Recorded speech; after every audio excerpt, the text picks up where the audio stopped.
अस्सलामुअलैकुम students, welcome to my YouTube channel. हमारा class 9 से रिलेटेड जो मैथमेटिक्स के टॉपिक्स चल रहे थे जी, चैप्टर नंबर 1 का आज टॉपिक है हमारा multiplicative inverse of a matrix. किसी मैट्रिक्स का मल्टीप्लिकेटिव इन्वर्स कैसे फाइंड किया जाता है। तो पिछले लेक्चर में हमने सिंगुलर और नॉन सिंगुलर मैट्रिसेस पढ़ लिए थे। तो यहाँ पर हम लोगों ने ये देखना है कि मैट्रिक्स का कोई भी मैट्रिक्स है तो उसका मल्टीप्लिकेटिव इन्वर्स कब एग्जिस्ट करेगा। तभी एग्जिस्ट करेगा जब वो मैट्रिक्स नॉन सिंगुलर होगा। तो यहाँ मैं डेफिनेशन पहले लिखती हूँ कि लेट करते हैं कि ए और बी कोई से दो नॉन सिंगुलर मैट्रिसेस हैं। Let A and B are two non singular matrices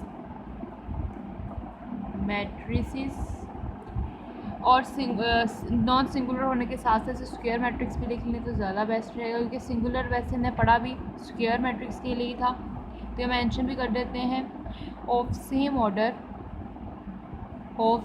order कि ए और बी दो नॉन सिंगुलर स्क्वायर मैट्रिसेस होने चाहिए और दोनों का ऑर्डर भी सेम हो। Then A and B are said to be multiplicative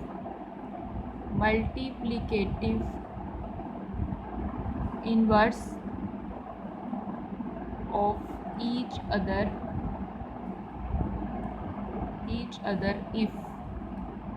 if A B is equals to B A is equals to identity matrix कि ए और बी कोई से दो नॉन सिंगुलर स्क्वायर मैट्रिसेस हों सेम ऑर्डर के, तो ए और बी दूसरे के मल्टीप्लिकेटिव इन्वर्स होंगे। अगर ए को बी से मल्टीप्लाई करवाएं या बी को ए से मल्टीप्लाई करवाएं, आंसर आइडेंटिटी मैट्रिक्स आना चाहिए, यानी मल्टीप्लिकेटिव आइडेंटिटी जो थी वो आनी चाहिए। तो हम इस तरह से हमारा कह सकते हैं वो दोनों मैट्रिसेस आपस में दूसरे के क्या होंगे, मल्टीप्लिकेटिव इन्वर्सेस होंगे। ठीक है स्टूडेंट्स, तो अब हम इन्वर्स फाइंड कैसे करते हैं वो देखते हैं। अब यहाँ पर देखिए हमने ये कहा है कि दोनों दूसरे के मल्टीप्लिकेटिव इन्वर्सेस होंगे अगर वो मल्टीप्लाई करने से आइडेंटिटी मैट्रिक्स है। तो इन्वर्स फाइंड कैसे करते हैं वो करने से पहले हम एक्सरसाइज के कुछ क्वेश्चन कर लेते हैं जिनके अंदर हमें ये बताना है कि ये मैट्रिसेस आपस में एक दूसरे के मल्टीप्लिकेटिव इन्वर्स हैं या नहीं, यानी कि वो मल्टीप्लिकेटिव इन्वर्स होंगे कि नहीं। अगर तो हम उन दोनों को मल्टीप्लाई करते हैं आइडेंटिटी मैट्रिक्स आ जाता है, इसका मतलब कि वो मल्टीप्लिकेटिव इन्वर्स होंगे। अगर नहीं आता है तो फिर नहीं होंगे। तो वो पहले क्वेश्चन करते हैं हम लोग एक्सरसाइज के। एक्सरसाइज नंबर 1.5 हमारी चल रही थी, उसका क्वेश्चन नंबर है जी 5 क्वेश्चन में वो कहता है कि डिटरमाइन करें whether the given matrices are multiplicative inverses of each other. तो क्वेश्चन नंबर 5 का पार्ट नंबर 1 है। क्वेश्चन नंबर 5 इसका पार्ट नंबर 1 है 3, 5, 4, 7 एंड 7 -4 -5 एंड 3 ये मैट्रिसेस हैं। एक मैट्रिक्स को ए का नाम दे देते हैं, एक को बी का नाम दे देते हैं।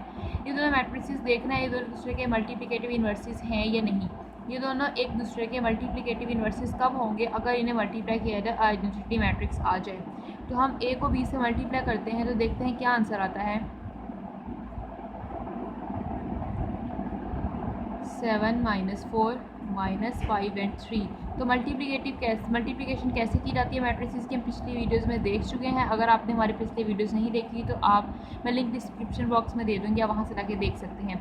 इस रो को इस कॉलम से मल्टीप्लाई करेंगे 3 7 द 21, 5 4 द 20 माइनस क्या आ जाएगा, इसको इससे मल्टीप्लाई करेंगे -15 + 15, इसको इससे मल्टीप्लाई करेंगे 4 7 the 28 -28 -20 + 21 which is equals to 1 0 0 1 which is equals to identity matrix. ये आइडेंटिटी मैट्रिक्स आ गया है ए बी का। अब हम बी ए का भी निकाल के देख लेते हैं कि बी को ए से मल्टीप्लाई करने से आइडेंटिटी मैट्रिक्स आता है कि नहीं आता है। बी को ए से मल्टीप्लाई करते हैं 7 -4 -5 3 3 5 4 7 मल्टीप्लाई करवाएंगे तो 21 -20 35 -35 -12 + 12 35 माइनस ये 4 5 का ये हो जाएगा 20 माइनस के एंड 3 7 द 21। इसको हमने ऐसे मल्टीप्लाई करवाया, इसको इससे अगर 5 4 द 20 आया माइनस के 3 7 द 21 और ये प्लस का है, ठीक हो गया। 21 माइनस 20 करेंगे तो 1 आ जाएगा, यहाँ 0 आ जाएगा, ये 0 और ये आ गया 1। तो ये भी आइडेंटिटी मैट्रिक्स आया। तो हमारे पास ए बी इक्वल है, बी ए इक्वल है आइडेंटिटी मैट्रिक्स के। It implies A and B are multiplicative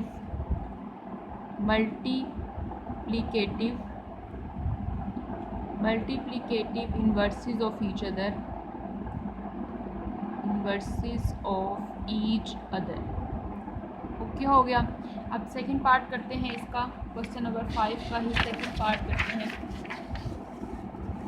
second part जो है इसका एक्सरसाइज का, उसकी स्टेटमेंट लिख लेते हैं जी। वो है 1 2 2 3 एंड -3 2 2 -1।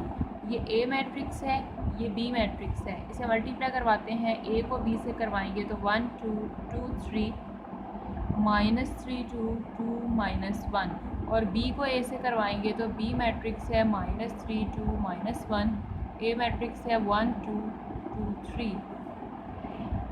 तो ये आ जाएगा, इसे इससे मल्टीप्लाई करवाएंगे, -3 + 4 2 -2 -6 + 6 4 -3 = 1 0 0 1। ये तो आ गया आइडेंटिटी मैट्रिक्स के इक्वल। बी ए का आंसर क्या आता है देखते हैं जी। आ जाएगा -3 + 4 -6 + 6 2 -2 4 -3 = 1 0 0 1। It is = identity matrix. It implies AB = BA = identity matrix. It implies A and B are multiplicative inverses of each other, multiplicative inverses of each other। ठीक है स्टूडेंट्स, तो यहाँ से आपको समझ आए कि दो मैट्रिसेस आपस में एक दूसरे के मल्टीप्लिकेटिव इन्वर्स कब हो सकते हैं। अब हमने फाइंड करना है इन्वर्स कैसे फाइंड, यानी कोई भी मैट्रिक्स अगर दे दी जाए तो उसका इन्वर्स फाइंड कैसे किया जा सकता है। ठीक है, तो इन्वर्स फाइंड करने के लिए हमने क्या करना है कि अगर कोई भी हमारे पास मैट्रिक्स गिवन है ए, लाजमी होना चाहिए कि वो मैट्रिक्स अगर ए है तो उसका इन्वर्स कब एग्जिस्ट करेगा, ये चीज़ें भी देखनी है हमने, और कैसे एग्जिस्ट करेगा और उसे फाइंड कैसे करते हैं सब कुछ देखते हैं। अगर फॉर एग्जांपल मैं यहाँ पे लिखती हूँ कि ए कोई सा भी मैट्रिक्स है, इसका इन्वर्स कब एग्जिस्ट करेगा। इन्वर्स इसका तब एग्जिस्ट करेगा जब ये मैट्रिक्स जो है नॉन सिंगुलर होगा। नॉन सिंगुलर का मतलब क्या है, जब इसका डिटर्मिनेंट नॉट इक्वल्स टू 0 के होगा। तो हम यहाँ पे लिखेंगे the inverse of a matrix,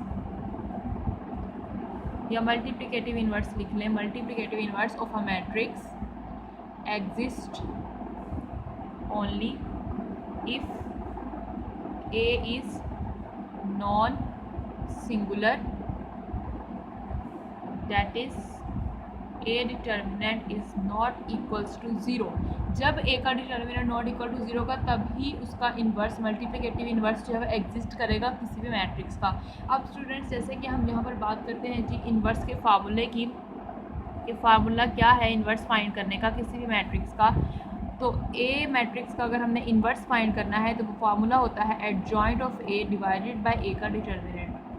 यह मल्टीप्लिकेटिव इन्वर्स की यहाँ बात कर रहे हैं। A inverse is equals to adjoint of A divided by A determinant. A का डिटर्मिनेंट कैसे फाइंड करना है पिछले लेक्चर में डिस्कस कर चुके हैं। एडजॉइंट ऑफ ए कैसे फाइंड करना है ये भी हम पिछले लेक्चर में फाइंड आउट कर चुके हैं। अब देखिए स्टूडेंट्स, ए का डिटर्मिनेंट, अब हम यहाँ पर क्यों लिख रहे हैं कि इन्वर्स एग्जिस्ट करेगा तभी जब उसका डिटर्मिनेंट नॉट इक्वल्स टू 0 होगा। उसकी रीज़न ये है कि डिटर्मिनेंट जो है वो हमारे पास डिनोमिनेटर में आने वाला है, और अगर डिनोमिनेटर में 0 आ जाएगा तो वो अनडिफाइन हो जाएगा, यानी कि समथिंग ओवर 0 अनडिफाइन होता है। इस वजह से उसका इन्वर्स एग्जिस्ट नहीं करेगा। इस वजह से हमें हमेशा इन्वर्स हम उसी मैट्रिक्स का एग्जिस्ट करेगा जिसका डिटर्मिनेंट नॉट इक्वल्स टू 0, यानी जो नॉन सिंगुलर मैट्रिक्स होगा। ठीक है, अब हम यहाँ पर एग्जांपल्स लेते हैं जहाँ पर हमें इन्वर्स फाइंड आउट करना है। तो हम चलिए जी करते हैं इसको फाइंड। हमारे पास मैट्रिक्स गिवन है ए मैट्रिक्स है -4 0 -1 एंड 2। इसका हमें फाइंड करना है इन्वर्स। तो इन्वर्स इसका तभी फाइंड कर सकते हैं जब इसका डिटर्मिनेंट नॉट इक्वल्स टू 0 के होगा। तो सबसे पहले हम इसका डिटर्मिनेंट फाइंड करते हैं। डिटर्मिनेंट कैसे फाइंड करते थे, -4 पर 2 से मल्टीप्लाई करेंगे -8 आ जाएगा, और 0 को माइनस से करेंगे तो 0 आ जाएगा। तो which is equals to -8, it is not equals to 0, it implies A is non singular, so the inverse of A exist. इसका मतलब इसका इन्वर्स एग्जिस्ट करता है। तो हम यहाँ पर इसका एडजॉइंट फाइंड आउट कर लेते हैं। एडजॉइंट ऑफ ए फाइंड करेंगे, तो एडजॉइंट ऑफ ए कैसे फाइंड किया जाता था, ये मैट्रिक्स ए है, इसकी ये डायगोनल एंट्रीज इंटरचेंज कर देंगे, 2 यहाँ चला जाएगा, -4 यहाँ, इस डायगोनल के साइन चेंज कर देंगे। 0 तो न्यूट्रल है, इसके साथ कोई सिंबल नहीं होता, तो 0 एज इट इज़, इसके साथ 1 हो जाएगा। तो ये एडजॉइंट आ गया।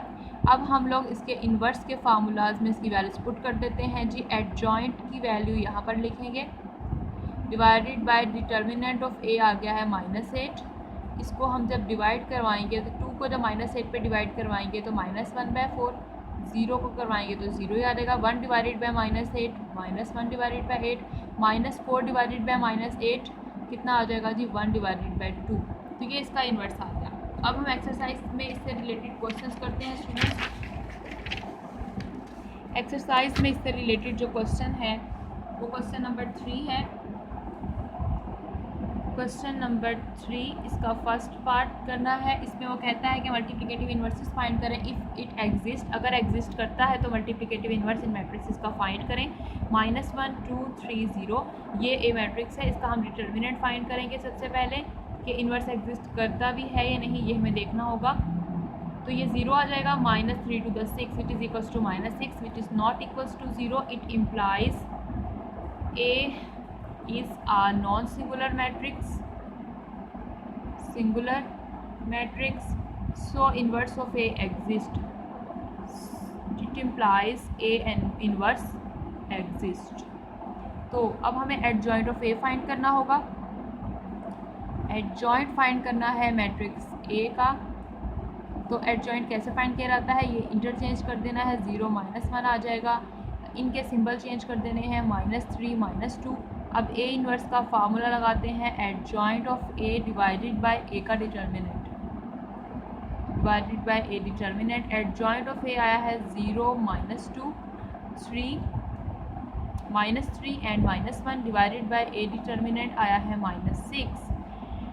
अब हम इससे हर एंट्री के नीचे डिवाइड करवाएंगे। 0 divided by -6, -3 divided by -6, -2 divided by -6, -1 divided by -6 which is equals to 0, 1/3, 1/2, 1/6। तो ये आ गया जी इसका इन्वर्स। ठीक हो गया। नेक्स्ट इसका सेकंड पार्ट करते हैं क्वेश्चन नंबर 3 का।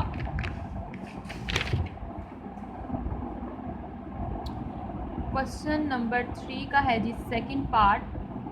स्टेटमेंट है बी मैट्रिक्स गिवन है 1 2 -3 एंड -5। इसका इन्वर्स फाइंड करने के लिए सबसे पहले हमें फाइंड करना होगा इसका डिटर्मिनेंट। तो इसका डिटर्मिनेंट फाइंड करते हैं 1 2 -3 -5 which is equals to -5 -+ 3 to the 6 which is equals to 1 which is not equals to 0। It implies inverse of B exist, it implies B inverse exist. तो adjoint of B find out करते हैं। Adjoint of this matrix, तो इसका adjoint क्या आ जाएगा जी, इनको change कर देना है, 5 यहाँ 1 यहाँ, इनके साइन चेंज कर देना है, -2 और ये +3। एडजॉइंट आ गया। अब हम बी इन्वर्स के अंदर वैल्यूज पुट कर देते हैं। Adjoint of B divided by B determinant. Adjoint of B क्या है हमारे पास, 5 3 -2 1 डिवाइडेड बाय बी का डिटर्मिनेंट हमारे पास है 1 which is equals to 5 3 -2 and 1 पे डिवाइड करवाएंगे, अगेन यही आ जाएगा। तो ये हमारे पास इसका इन्वर्स आ गया। तो इसका थर्ड पार्ट करते हैं स्टूडेंट। थर्ड पार्ट इसका क्वेश्चन नंबर 3 का ही थर्ड पार्ट है हमारे पास।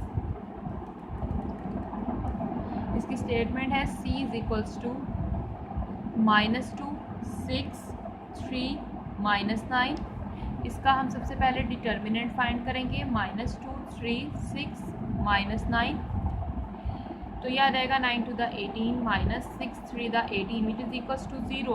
It implies C is a singular matrix. अगर ये सिंगुलर है तो इसका इन्वर्स एग्जिस्ट ही नहीं करेगा। It implies C inverse is not does not exist, ये एग्जिस्ट ही नहीं करता जी। नेक्स्ट है जी फोर्थ पार्ट, डी मैट्रिक्स है 1/2, 3/4, 2, 1। डी का डिटर्मिनेंट फाइंड करते हैं 1/2, 2, 3/4, 1। तो इससे मल्टीप्लाई करेंगे तो आंसर 1 आ जाएगा, -3/4 आ जाएगा। तो एलसीएम ले लेंगे 4 - 3 which is equals to 1/4 which is not equals to 0। It implies D inverse exist, inverse exist करता है। तो इसका एडजॉइंट फाइंड कर लेते हैं, adjoint of D which is equals to adjoint of this matrix 1/2, 1, 3/4, 2। Adjoint निकालेंगे तो यहाँ आ जाएगा 2, यहाँ आ जाएगा 1/2, इसके साइन चेंज हो जाएंगे। अब इन्वर्स की फार्मूला पुट कर देते हैं, D inverse is equals to adjoint put करेंगे और इसके नीचे डिटर्मिनेंट को डिवाइड करवा देंगे। डिटर्मिनेंट है जी 1/4, ठीक है। अब हम हर एंट्री के नीचे इसे डिवाइड करवाएंगे, तो 2 डिवाइडेड बाय 1/4 करवाएंगे तो 4 ऊपर चला जाएगा तो ये 8 आ जाएगा। इसी तरह -3 आ जाएगा यहाँ पर, यहाँ आ जाएगा -4, यहाँ आ जाएगा 2, ठीक है। तो ये इसका इन्वर्स आ गया स्टूडेंट्स। ये हमने किया जी एक्सरसाइज का क्वेश्चन नंबर 3। पिछले लेक्चर में हम एक्सरसाइज 1.5 का क्वेश्चन नंबर 1 भी 2 भी कर चुके थे, इसमें हमने 5 और 3 कर लिया है। अब इस एक्सरसाइज का रह गया है 4 और 6 क्वेश्चन जो हम नेक्स्ट एक्सरसाइज में करेंगे स्टूडेंट्स, और इन्वर्स से रिलेटेड कुछ प्रॉपर्टीज डिस्कस करेंगे। तो नेक्स्ट वीडियो हमारी ज़रूर देखिएगा। अगर आपको हमारी वीडियो अच्छी लगे तो इसे लाइक कीजिएगा। अगर आपने अभी तक हमारे चैनल को सब्सक्राइब नहीं किया तो प्लीज़ हमारे चैनल को सब्सक्राइब कर दीजिए और हम बेल आइकन को ज़रूर प्रेस कीजिएगा ताकि आपको हमारी हर नए आने वाली वीडियो मिलती रहे। थैंक यू स्टूडेंट्स, अल्लाह हाफिज़।